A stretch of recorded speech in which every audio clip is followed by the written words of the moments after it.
अस्सलाम वालेकुम दोस्तों, जी तो मां आहियां ज़ाहिद अली थहीम ऐं तव्हां ॾिसी रहिया आहियो ZAT ऑफिशियल यूट्यूब चैनल।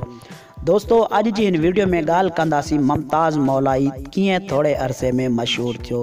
दोस्तों वीडियो शुरू करण खां पहिरियां तव्हां दोस्तनि खे हिकु नंढड़ी गुज़ारिश आहे, जे अगरि तव्हां मुंहिंजे यूट्यूब चैनल ते पहिरियों दफ़ो आया आहियो त मुंहिंजी वीडियो खे लाइक कयो ऐं चैनल खे सब्सक्राइब कयो।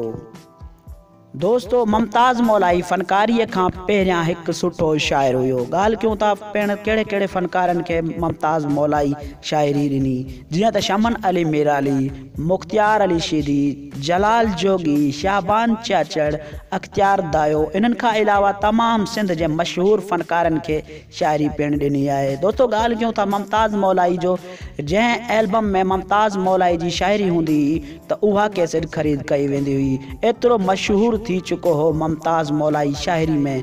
तोड़े शमन मीराली जे एल्बम में शाइरी हूंदी हुई, जलाल जोगी जे में या वरी मुख्तियार शीदी जी में।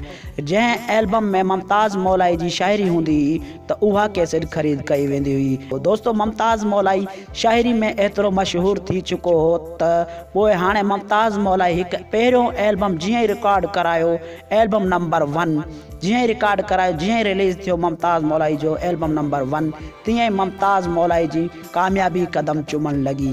दोस्तों ॻाल्हि कयूं था उन एल्बम में कहिड़ो सॉन्ग आहे। दोस्तों उन एल्बम में सॉन्ग आहे इश्क जिंदाबाद हुआ पर ज़िंदगी बर्बाद हुआ।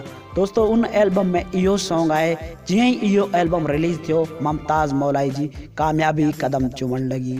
दोस्तों मुमताज़ मौलाई तव्हांखे फ़नकारी कंदे पसंदि अचे थो या शाइरी में तव्हांखे मुमताज़ मौलाई पसंदि अचे पियो, इहो मूंखे कॉमेंट में ज़रूरु ॿुधाइजो। महिरबानी दोस्तों, अल्लाह पाक तव्हांखे ख़ुशि रखे, सलामत रखे, जिथे हुजो आबाद हुजो।